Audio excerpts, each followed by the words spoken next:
Welcome to Season 3, Episode 12 of They Walk Among Us, a podcast dedicated to UK true crime. Listener caution is advised, as this episode contains adult themes and descriptions that some listeners may find distressing.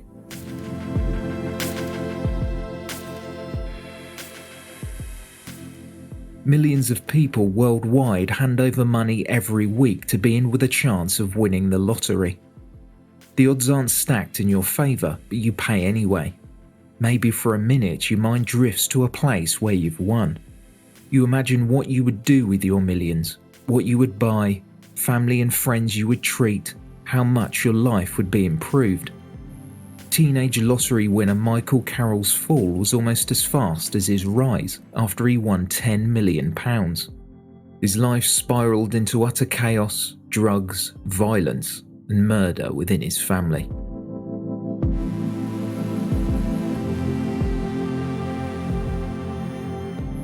Saturday, November 2nd, 2002. Mikey Carroll and his girlfriend Sandra, who was 8 months pregnant, went to a local corner shop called Clark's in Downham Market, Norfolk. Mikey did something he hadn't done before. He bought 2 lucky dip lottery tickets. He gave one to Sandra and he kept the other for himself. They went food shopping in King's Lynn. They were cautious with what they spent. Sandra's only income came from her benefits, and Mikey was a part-time binman that was only called in to help when permanent members of staff were sick or on leave. He too also claimed benefits. Later, Sandra returned to her council flat in Downham Market, and Mikey went back to his Aunt Kelly's and Uncle Stephen's where he had been living with them and their children. That evening, Mikey was on babysitting duties while his aunt and uncle went out. Later that night when they arrived home, Mikey was trying to figure out how to tune into teletext so he could check the lottery numbers against his ticket. Mikey couldn't work it out, so his Aunt Kelly did it for him. She read the numbers aloud. 5, 28, 32, 39, 42, 48. He'd picked them all. His Aunt Kelly was convinced it was a prank when he said he had all 6 numbers. Mikey was too tongue-tied to call his girlfriend Sandra, so his aunt made the call. Then she called Mikey's mother, then Camelot, the company who operate the lottery, to confirm the jackpot. It was £9,736,131. He was the only winner. The windfall was now his. He was a millionaire. They said a Camelot representative would visit in the morning. Everyone came straight over to the bungalow to toast the win that evening, and Mikey stashed the ticket in a cabinet overnight, but he couldn't stop himself continually checking it was still there.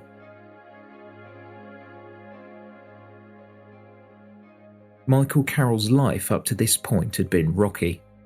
His mother Kim was a teenager working in a factory when she met Andrew Carroll, an RAF engineer at RAF Winton in Cambridgeshire. They had 3 children, Zoe in 1980, Charlene in 1982, and Michael, the youngest, in 1983. According to Mikey, his father was sentenced to 11 years in military prison when he was 18 months old.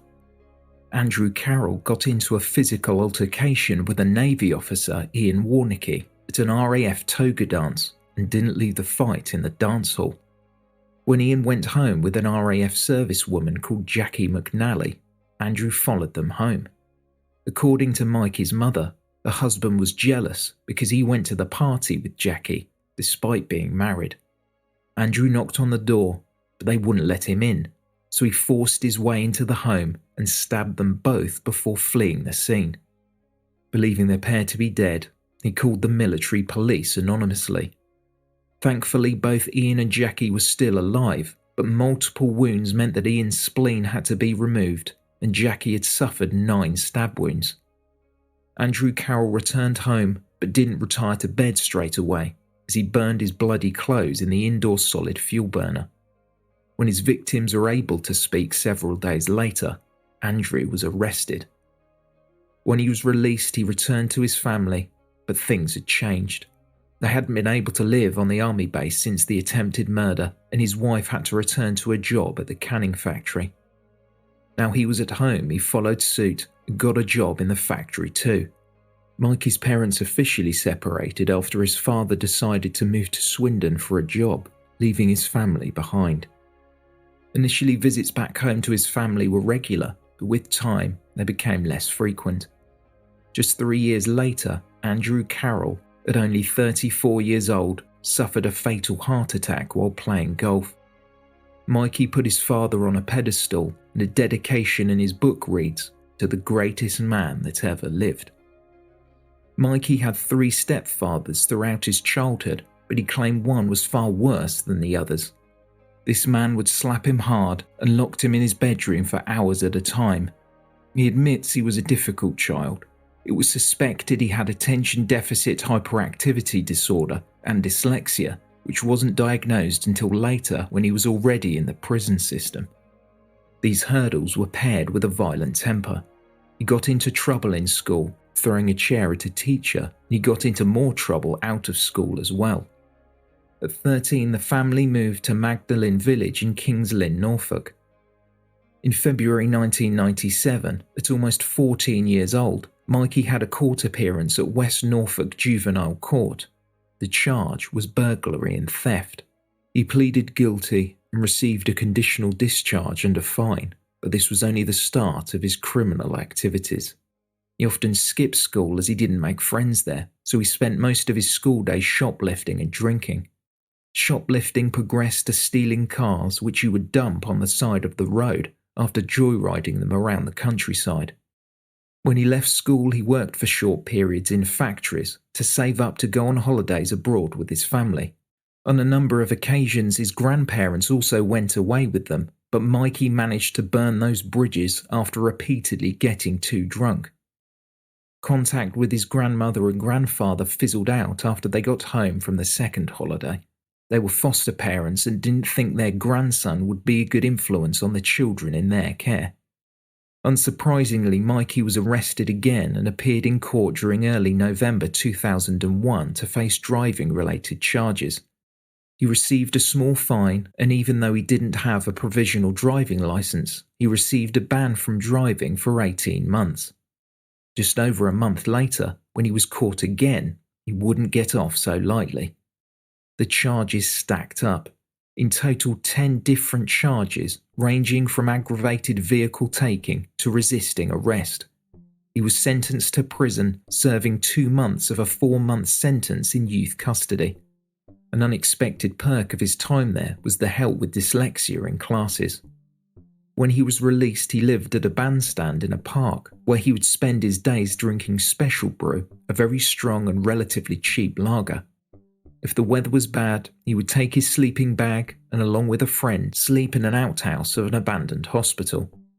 His Aunt Kelly would feed him and wash his clothes. She also offered him a place to stay, but he refused. It wasn't long before the cycle started again. He appeared in court twice over the next few months on similar charges as before, relating to car theft and resisting arrest. He received community service, a small fine, and a curfew order with an electronic tag for 42 days. He needed to live somewhere with a phone line that could pick up the signal on the tag, so he finally moved in with his Aunt Kelly. Before his next arrest on October 18, 2002, he worked the graveyard shift for a short time at an onion factory. His charge this time was criminal damage. He threw a piece of gravel at the windscreen of a bus with 15 children on board. The electronic tag was put back on, and 2 weeks later, Michael Carroll won the lottery.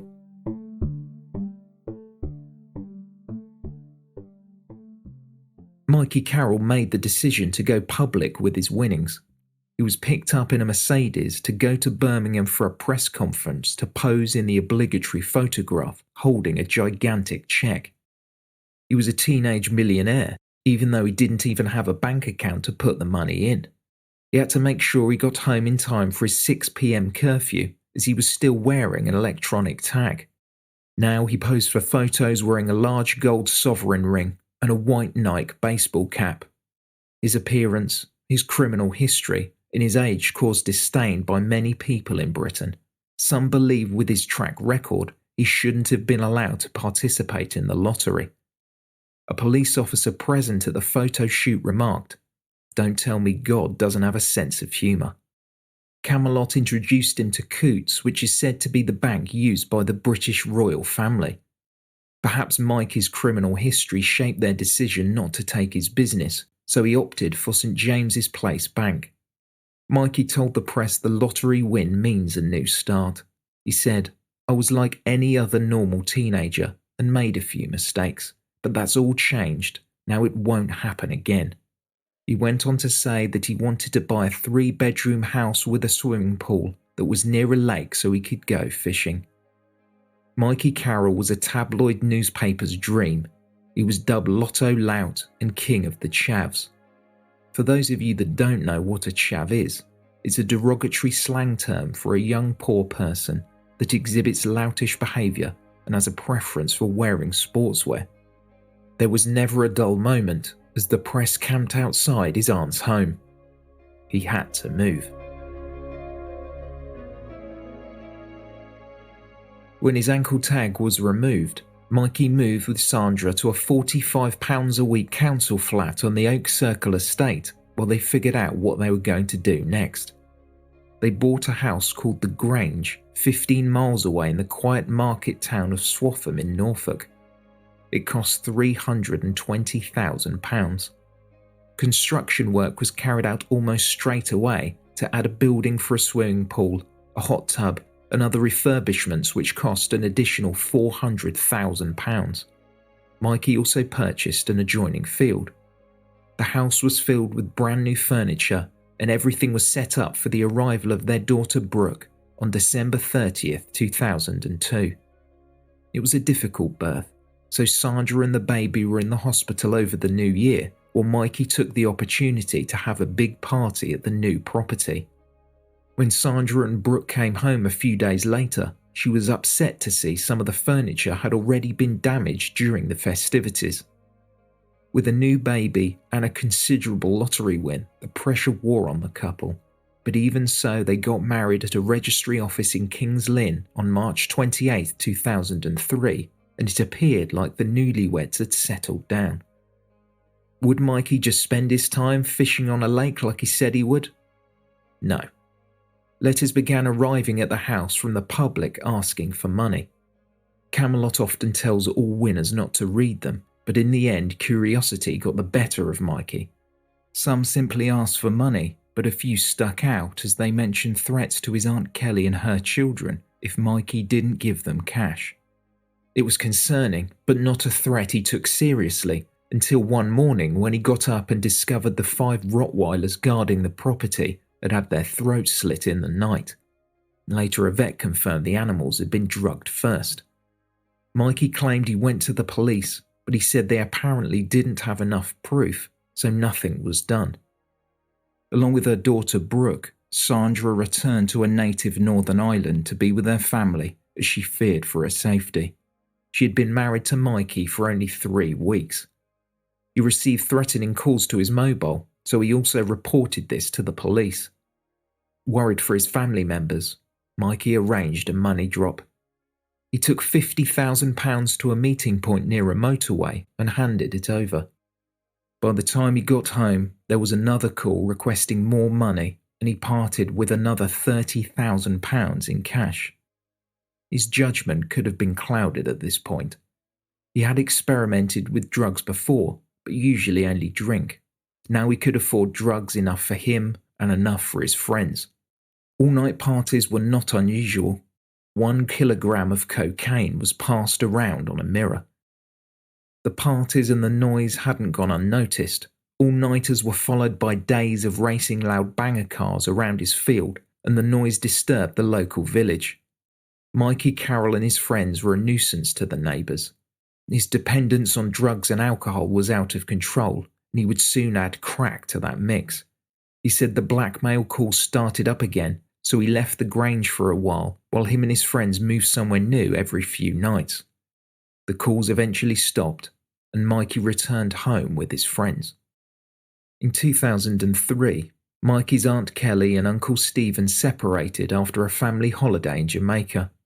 Mikey had given them £1 million. He bought their home, paid off their debts, and had some left over in the bank. When they came into their windfall, Stephen quit working and turned to drink. Kelly, being more sensible, had kept one of her jobs.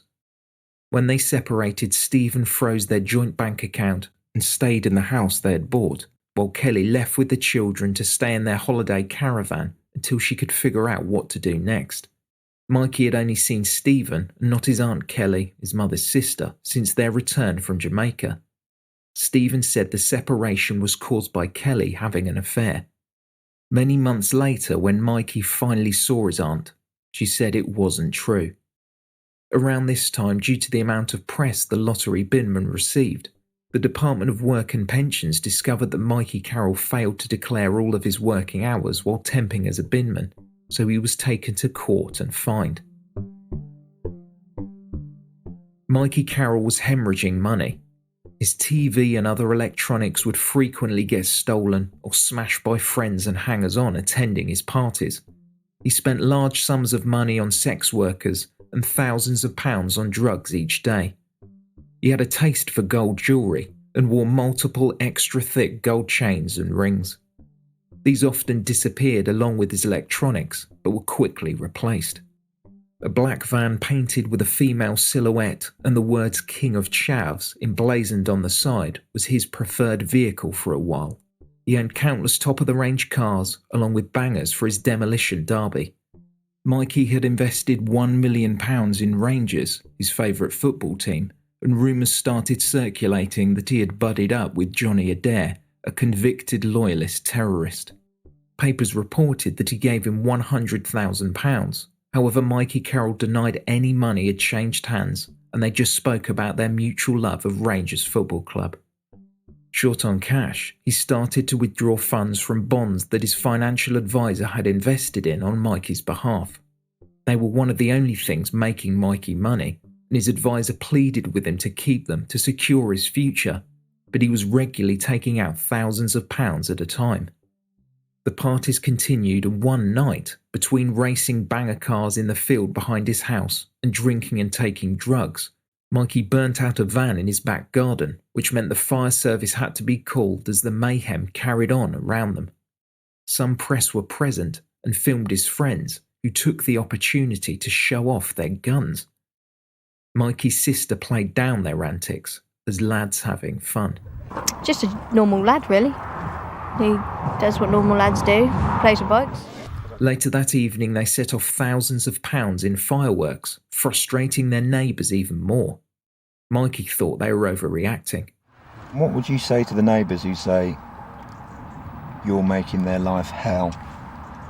Hey, chat why the f*** they move beside a banger racing track about 100 yards down the road? That's more out of my field and live beside a A47. You know what I mean? I'm on there about 3 times a week, from 3 times a month. A local resident was asked if he thought Mikey Carroll should have been allowed to win so much money. At the time, you think, well, if you pay your money, you're entitled to win the same as anyone else. And hindsight, I'd say no. Another resident was asked about the constant noise. All you could hear was thump, thump, thump going over that hill. It was bloody dreadful.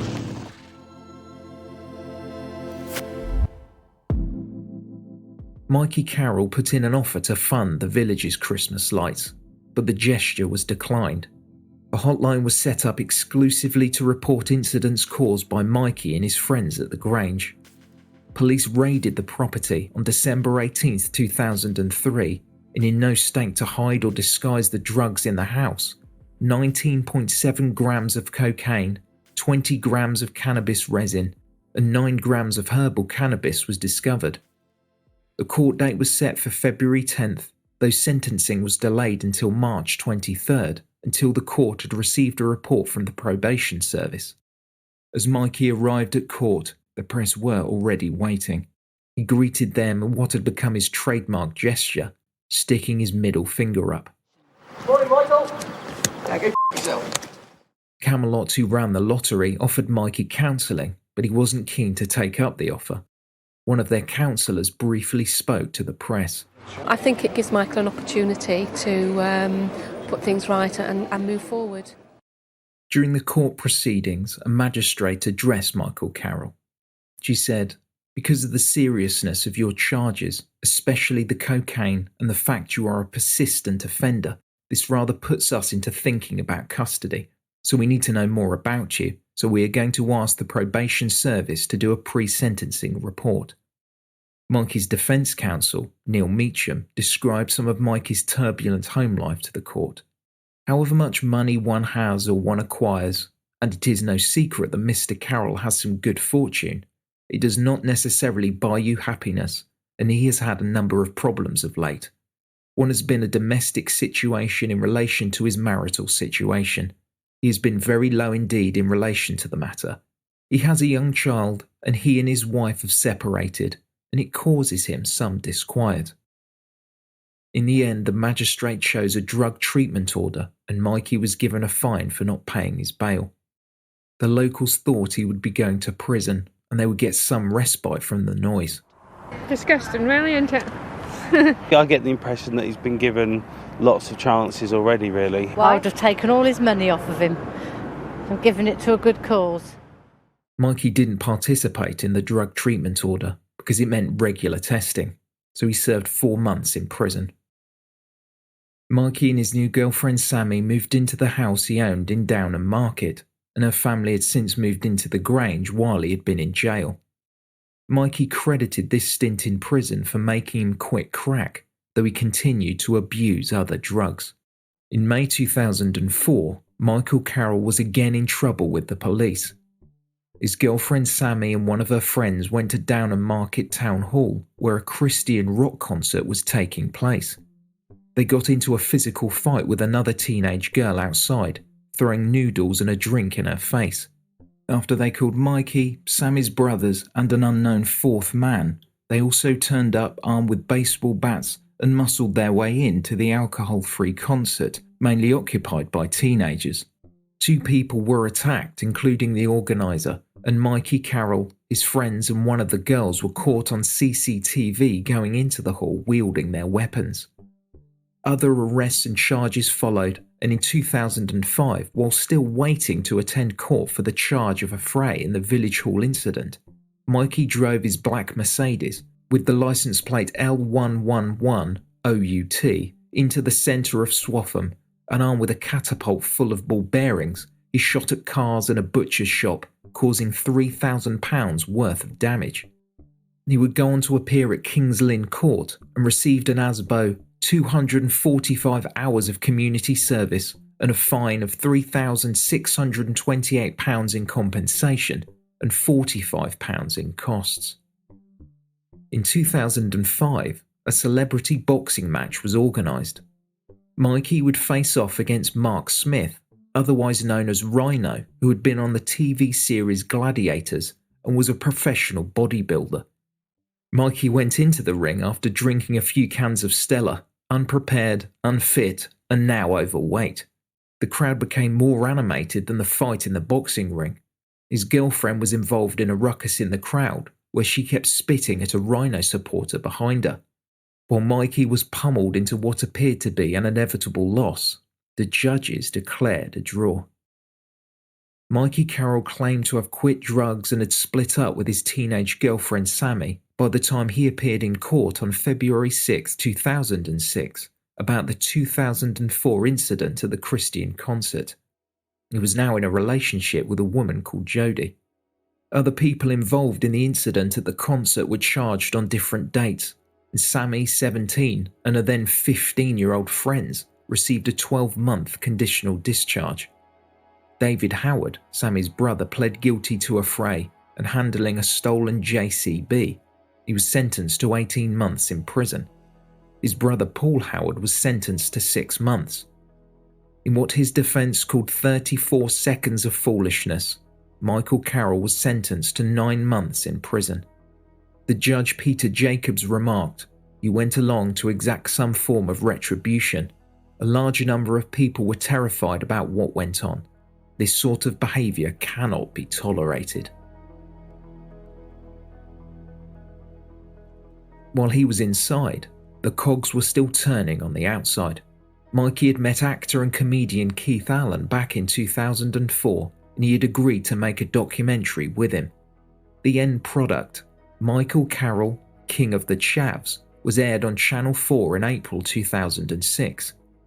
The programme revealed contradictions both in the reports about Mikey Carroll and his persona. Keith Allen and his crew observed the noise from the A47, which adjoined the field where Mikey and his friends raced cars. He concluded the car racing didn't really add to the noise. Michael Carroll was elusive for the first half of the filming, often not turning up to arrange meetings with Keith Allen and others, like his trainer for the fight with the Rhino. Worryingly, a timid and scared large black Rottweiler dog was pictured in a large concrete cage outside the Grange at the beginning of the film. The floor was covered in feces. The crew was so concerned they informed the RSPCA. Later on, the dog is filmed again, but this time the cage is cleaned and the dog is out with other dogs and seems friendly and happily playing with Sammy Howard's family, who were living there at the time. Michael Carroll played up to the cameras when the press were around, returning to the Grange from his semi-detached house in Downham Market to race cars and act the part. When asked if he wanted to get rid of the money, he said, "I do, and I don't. Don't get me wrong, I do because the shit that it brings, and I don't because I want it for my daughter, or more for her, you know what I mean." The documentary aired while Michael Carroll was still in prison, and his new girlfriend Jodie happened to be in jail at the same time too. He wrote her poems with the help of his new agent Sean Burrow, a former pipe fitter and insurance seller turned actor and author who had had a small amount of success in TV and film. Mikey Carroll was released from prison in June, a few days after Jodie, though their relationship didn't last. Mikey appeared on talk shows including Russell Brand's Got Issues, and he made guest appearances on Channel 5 Live. In October, his book Careful What You Wish For was released, but 2006 also marked the time when his winnings had almost dried up. It all seemed relatively quiet over the next couple of years. Mikey appeared on local news, TV and radio shows. His agent Sean Burrow tried to launch Mikey's film career and did manage to find him some minor roles. A film Jack said starring Danny Dyer in 2009 saw Mikey playing Tweedledee, a bodyguard. During this time he started a relationship with hairdresser Gemma Peake, and in early 2009 their daughter Faye was born. They lived in his house in Downham Market. In 2010 the low-budget British gangster film Killer Bitch was released, and Michael Carroll was given a role playing a fictionalised version of himself. In May 2010, it was reported that Mikey applied for his old job as a binman, but they refused his offer, saying they were not recruiting at this time. On August 1st, Mikey was caught driving erratically, swerving across the road and over a roundabout before finally stopping when he hit the curb in his Citroën Picasso. He shouted, "Do you know who I am?" to a witness who approached his car. He then followed the witness for 10 minutes before a police car pulled him over. The officer said to Mikey, "Son, I think you've had too much to drink." He then retorted, "Son, you're not my fucking dad." Mikey got out and urinated on his car and then collapsed. A breathalyzer showed he was nearly 4 times over the legal limit. A court hearing was set for September. On August 10th, Mikey and his agent Sean appeared on the local news. At odds with the application for his previous job earlier that year, Sean claims that Mikey would never have to work again when asked if his client had blown the lot. He's blown most of it. I will say to you that Michael has got enough money left, which is tied up, by the way, but he'll never have to work again.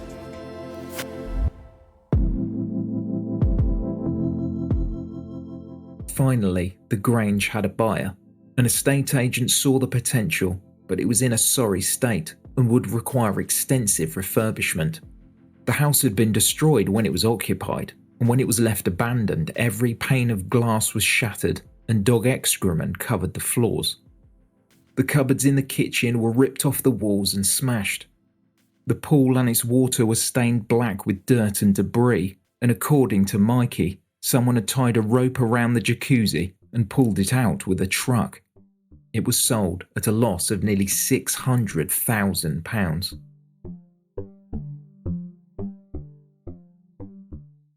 A court date for the drink driving offence rolled around mid-September, and Mikey was seen arriving with Sean and a full holdall in expectation of a prison sentence.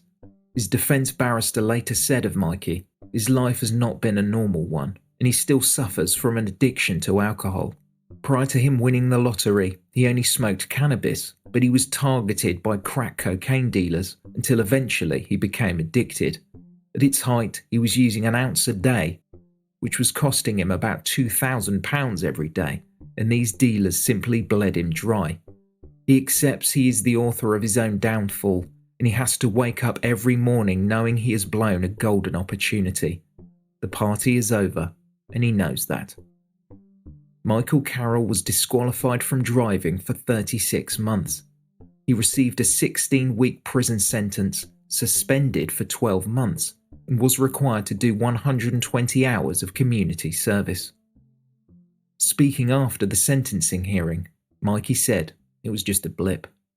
His agent Sean was more vocal. He'd had a row with his girlfriend, and he knew he shouldn't have done what he did, but he just lost it momentarily, like we all do at times, but he is really, really trying. 2011 proved to be another year where things weren't on the up for Michael Carroll. His agent Sean Burrow died in February. Age 57, he had finally succumbed to the cancer that he had been battling on and off for a number of years. The following month, Mikey's partner Gemma left the home they shared at Downham Market, along with their daughter. Mikey went to his preferred newspaper, The Sun, and gave them an interview about what happened. He said, "I tried to hang myself at home 10 days ago. I'd almost passed out when my mate found me. Then last Saturday I cut myself. It was really painful. I ended up with an ambulance and a police car coming to the house. The doctors wanted to section me in hospital, but I discharged myself and came home. I've got a mate staying now and he's looking after me. I still don't feel right, but I don't want to do anything silly again. I want to keep going for my kids." It was confirmed he was admitted to the hospital with 5 superficial wounds made with a craft knife.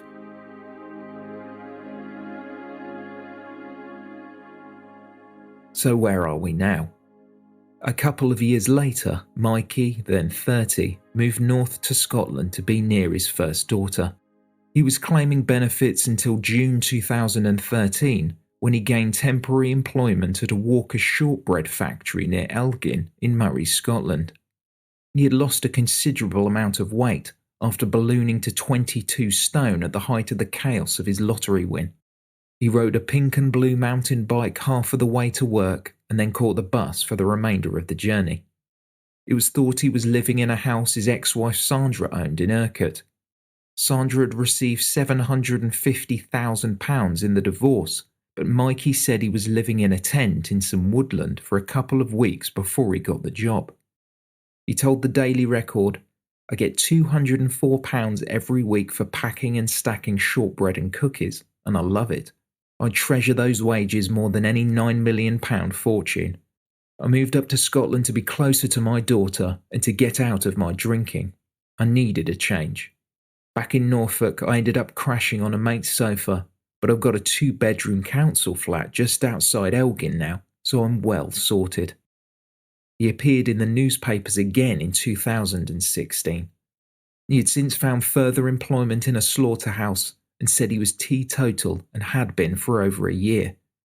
He also went on to hand advice to David and Carol Martin, who lived in Scotland and had gone public after winning £33 million on the lottery. His opinion was to emigrate. The last event that saw Michael Carroll in the newspapers was for a far more tragic reason.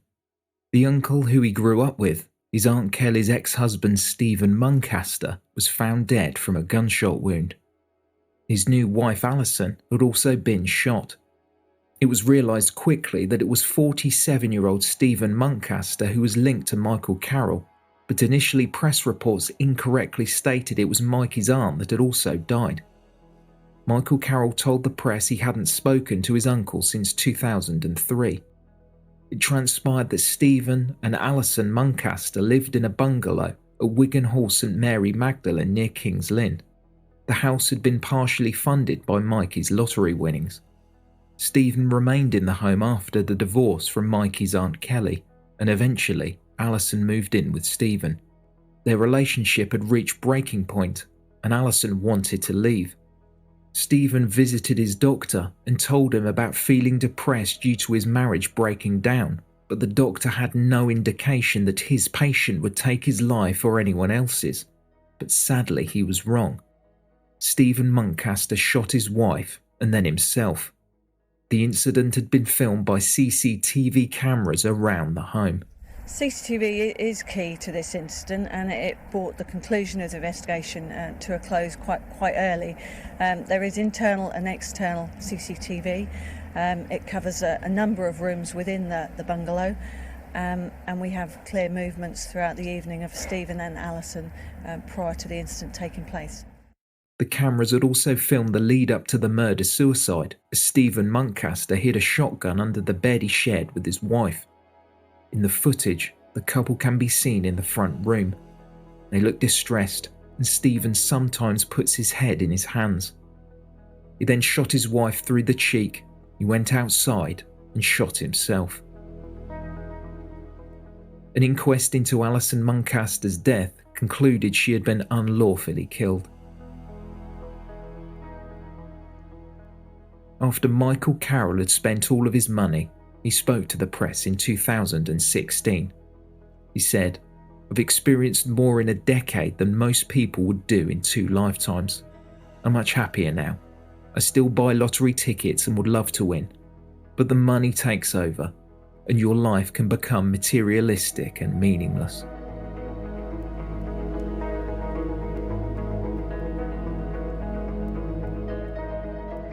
Thank you for listening, and special thanks to our Patreon supporters.